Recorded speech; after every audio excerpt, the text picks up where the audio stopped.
الحمد للہ رب العالمین والصلاة والسلام علی سید الرسول و خاتم النبیین۔ اعوذ باللہ من الشیطان الرجیم، بسم اللہ الرحمن الرحیم۔ جی تمام احباب کیسے ہیں؟ امید ہے کہ آپ خیریت سے ہوں گے۔ اللہ تعالیٰ مجھے اور آپ کو اپنی حفظ و امان میں رکھے۔ الحمدللہ ہماری سورہ آل عمران جاری ہے اور سورۃ آل عمران کی تقریباً 72 آیات بما ترجمہ اور مختصر تفسیر ہم پڑھ چکے ہیں۔ گزشتہ آیات سے بنی اسرائیل اہل کتاب یہودیوں اور عیسائیوں کی اسلام کے خلاف کچھ سازشوں کا ذکر چل رہا ہے کہ کیسے وہ کوشش کرتے رہے کہ مسلمانوں کو اور دیگر لوگوں کو اسلام سے متنفر کیا جائے اور پھیرا جائے اور یہودی اور عیسائی بنایا جائے۔ آج بھی ویسے یہ کوشش جاری ہے۔ اگر آپ غور کریں تو ہم مسلمانوں کو انہوں نے مختلف طریقوں سے اور مختلف اسلوب استعمال کر کے اپنے دین کے اندر داخل کر لیا ہوا ہے۔ ہم صرف نام کے مسلمان رہ گئے ہیں، اصل میں ہم یہودی بن چکے ہوئے ہیں اور عیسائی بن چکے ہوئے ہیں، کیونکہ ہم نے اپنے پیغمبر صلی اللہ علیہ وسلم کی سنت کو ترک کر دیا، قرآن مجید کے احکامات کو ترک کر دیا، اللہ رسول کی بات کو چھوڑ کر ہم مغربی کلچر کی طرف چل پڑے، ہم جدت کی طرف چلے گئے، جو کہ سراسر یہود و نصارہ کی ایجاد کردہ چیزیں تھیں، اور وہ اپنے مقصد میں کامیاب ہوتے جا رہے ہیں۔ اگر ہم نے جو ہوش کے ناخن نہ لیے اور اپنی نئی نسلوں کو نہ بچا سکے تو ہو سکتا ہے آئندہ کچھ عرصے میں ہمارے جو بچے ہیں اور نئی نسل ہے یہ آج سے بھی زیادہ دین اسلام سے دور ہو جائے گی۔ خیر وہی بات آگے بڑھ رہی ہے۔ وَلَا تُؤْمِنُوا إِلَّا لِمَنْ تَابِعَ دِينَكُمْ قُلْ إِنَّ الْهُدَىٰ هُدَى اللَّهِ أَن يُؤْتَىٰ أَحَدٌ مِّثْلَ مَا أُوتِيتُمْ أَوْ يُحَاجُّوكُمْ عِندَ رَبِّكُمْ قُلْ إِنَّ الْفَضْلَ بِيَدِ اللَّهِ يُؤْتِي مَن يَشَاءُ وَاللَّهُ وَاسِعٌ عَلِيمٌ۔ وَلَا تُؤْمِنُوا اور نہ تم مانو إِلَّا لِمَن مگر اس کی جو تابع دینکم تمہارے دین کی پیروی کرے۔ قل اے پیغمبر فرما دیجئے ان الہدا بے شک ہدایت ہد اللہ اللہ ہی کی ہدایت ہے۔ ان یؤتا یہ کہ یہاں پہ وہ والا جو اوپر جملہ آیا ولا تؤمنوا وہ دوبارہ آنا تھا اور یہاں پہ تخفیف کرتے ہوئے شارٹ کر دیا گیا، یعنی یہاں پہ اگر وہ اس کو دوبارہ لائیں گے تو یہ بھی بات نہ مانو، یعنی ایک بات اوپر ہو گئی کہ اس کی نہ مانو جس سوائے اس کی جو تمہارے دین کی پیروی کرے، تو اس کی بات مانو اور کسی کی نہ مانو، اور ایک اور بات بھی نہ مانو، وہ کون سی ہے کہ ان یؤتا احد مثل ما کہ کسی اور کو وہ کچھ دیا گیا مثل ما اوتیتم اس جیسا جو تمہیں عطا کیا گیا ہے۔ او یحاجوکم اور تیسری بات ایک اور نہیں ماننی، وہ کون سی ہے؟ او یا یحاجوکم وہ تم سے جھگڑا کریں گے عند ربکم تمہارے رب کے پاس۔ قل اے پیغمبر فرما دیجئے ان الفضل بے شک فضل بید اللہ اللہ کے ہاتھ میں ہے، یؤتیہ من یشاء وہ عطا کرتا ہے جسے چاہتا ہے، واللہ واسع علیم اور اللہ تعالیٰ بہت زیادہ وسعت والا جاننے والا ہے۔ اب اس آیت کے اندر 3 قسم کی باتیں ہیں جن کو یہودی جو علماء تھے یا عیسائی علماء تھے اپنے متبعین کو وہ سمجھایا کرتے تھے کہ یہ 3 چیزیں آپ نے یاد رکھنی ہیں، ان 3 چیزوں میں آپ نے کسی کی بات نہیں سننی، کسی پر یقین نہیں کرنا۔ ایک تو یہ ہے کہ کسی کی باتوں میں نہیں آنا سوائے اس کے جو آپ کے دین کو فالو کر رہا ہے، آپ کے دین کو، آپ کے مشرب کو، آپ کے مذہب پر چل رہا ہے، اس کو آپ نے اہمیت دینی ہے اور کسی کی طرف نہیں دیکھنا۔ آج بھی ہمارے ہاں بھی یہ بدقسمتی سے یہ چیز پائی جاتی ہے کہ صرف اپنے فرقے پر نظر رکھیں، چاہے اپنے فرقے کی بات غلط بھی ہو تو اسے صحیح بنا کر پیش کریں اور دوسرے فرقے کی بات صحیح بھی ہو تو اسے کفر ہی سمجھنا ہے آپ نے۔ تو یہ بیسیکلی یہ قرآن کی اس آیت کی روح سے یہود و نصارہ کا طریقہ تھا کہ وہ اسلام کی طرف لوگوں کو، اپنے متبعین کو پڑھنے ہی نہیں دیتے تھے اور سمجھنے ہی نہیں دیتے تھے۔ ایک تو یہ بات ہوگی۔ اس کے بعد دوسری بات اس میں یہ ہے یہاں سے ان یؤتی احدم مثل ما، اور اس پر بھی تم نے یقین نہیں کرنا، متبعین کو، اپنے پیروکاروں کو یہ کہا کرتے تھے، اس چیز پر بھی تم نے یقین نہیں کرنا کہ جو کچھ تمہیں دیا گیا وہ کسی اور کو ملا ہوگا، یعنی نبوت کی یہاں پہ بات ہے، کیونکہ یہ نبی علیہ السلام کو نبی ماننے کے لیے تیار نہیں تھے، یہ ان کی ضد تھی کہ یہ ہماری قوم میں سے پیغمبر کیوں نہیں آیا آخری، تو اپنے متبعین کو کہا کرتے تھے کہ تم نے یہ ماننا ہی نہیں کہ جو نبوت ہماری قوم میں چلتی آ رہی ہے، کسی اور قوم میں نبوت کا کوئی دعوے دار ہو ہم اس کو تسلیم ہی نہیں کریں گے، مطلب کسی اور کو نبوت مل سکتی نہیں ہے، یہ محمد صلی اللہ علیہ وسلم معاذ اللہ غلط بیانی کرتے ہیں،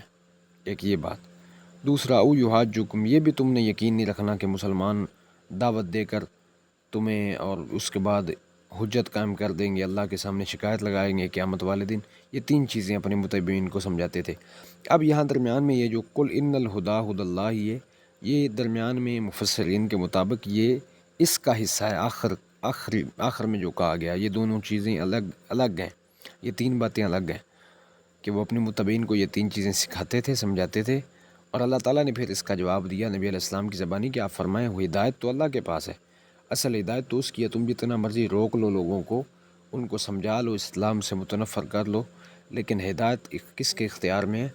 اللہ کے اختیار میں، اللہ کے سوا جس کو اللہ ہدایت دے گا تم جو مرضی کرتے رہو، وہ اسلام بھی قبول کرے گا اور محمد صلی اللہ علیہ وسلم کا کلمہ بھی پڑھے گا اور دین اسلام میں داخل بھی ہوگا۔ اور پھر آگے نبوت کی جو بات تھی اس کے بارے میں اللہ تعالیٰ نے جواب دیا قل ان الفضل بید اللہ، اس یہاں فضل سے مراد نبوت ہے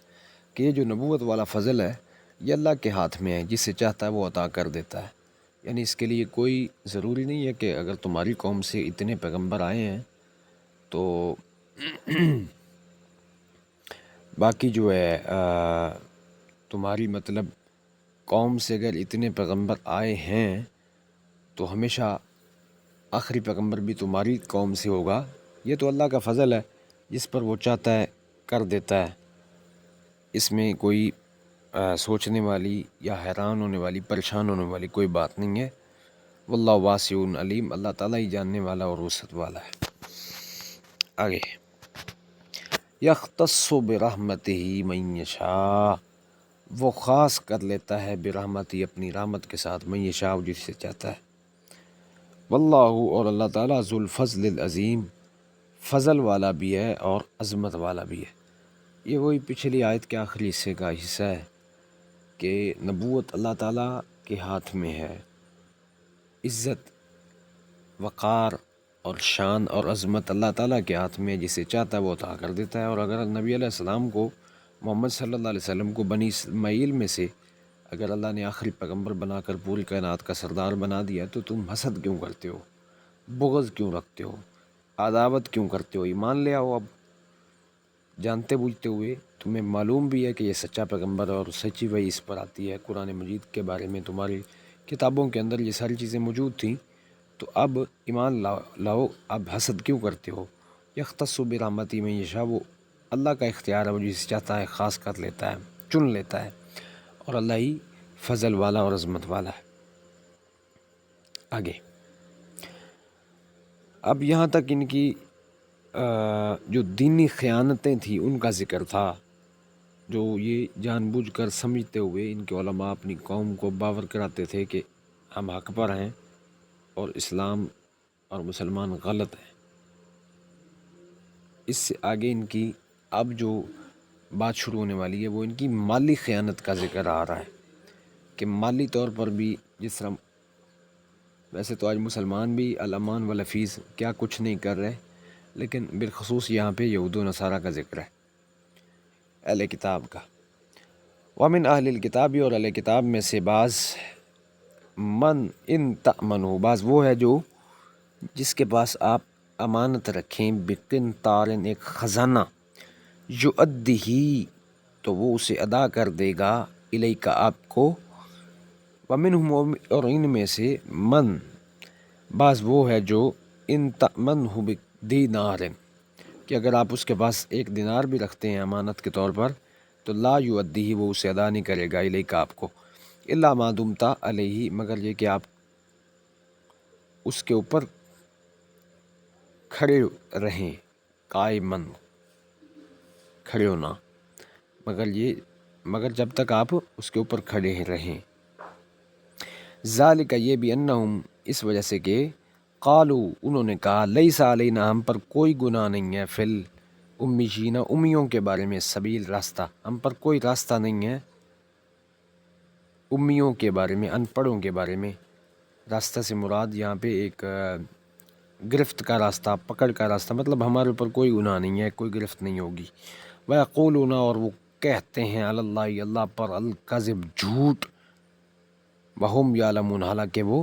جانتے ہیں۔ اس آیت میں اللہ تعالیٰ نے ان کے یہود و نصارہ میں سے دو گروہوں کا ذکر کیا ہے یا دو قسم کے لوگوں کا۔ یہاں پہ اللہ تعالیٰ کا انصاف آپ ملاحظہ کریں کہ یہودیوں کی بات ہو رہی ہے تو ان میں جو اچھے لوگ ہیں امانت میں خیانت نہیں کرتے اللہ نے ان کا بھی ذکر کیا ہے، حالانکہ چاہیے تو یہ تھا جس طرح ان کی خصلتیں بری بیان ہو رہی ہیں وہی ہوتی رہیں، لیکن ان میں جو اچھی چیز پائی جاتی تھی اللہ تعالیٰ نے اس کو بھی بیان کر دیا تاکہ انصاف کا تقاضا چیک کریں۔ اللہ تعالیٰ کی ذات کتنی با انصاف ہے کہ یہودیوں کی اچھی چیز بھی اللہ تعالیٰ نے ساتھ ہی بیان کر دی کہ اے پیغمبر اگر آپ ان میں سے کچھ ایسے لوگ بھی ہیں جن کے پاس آپ ایک بڑا خزانہ بھی امانت رکھیں تو وہ آپ کو واپس کریں گے، امانت دار بھی ہیں ان کے اندر لوگ۔ اور اس کی مثال جو ہے وہ صحیح بخاری کے اندر ایک واقعہ بھی آتا ہے، بنی اسرائیلی دو بندے تھے اور ایک نے دوسرے سے قرض لے لیا، پیسے لے لیے اور پھر وعدہ کر لیا، لیکن وہ اس وعدے پر جب پیسے پہنچانے کے لیے آیا تو اس نے سمندر کو کراس کرنا تھا یا دریا کو، تو اسے کشتی نہ ملی کہ اپنے بھائی تک وہ پیسے پہنچا سکے، تو اس نے ایک لکڑی کے اندر پیسے ڈال کر دریا کے اندر بہا دیے کہ اگر کسی طرح یہ آج کی ڈیٹ میں اس تک پہنچ جائیں تو ٹھیک ہے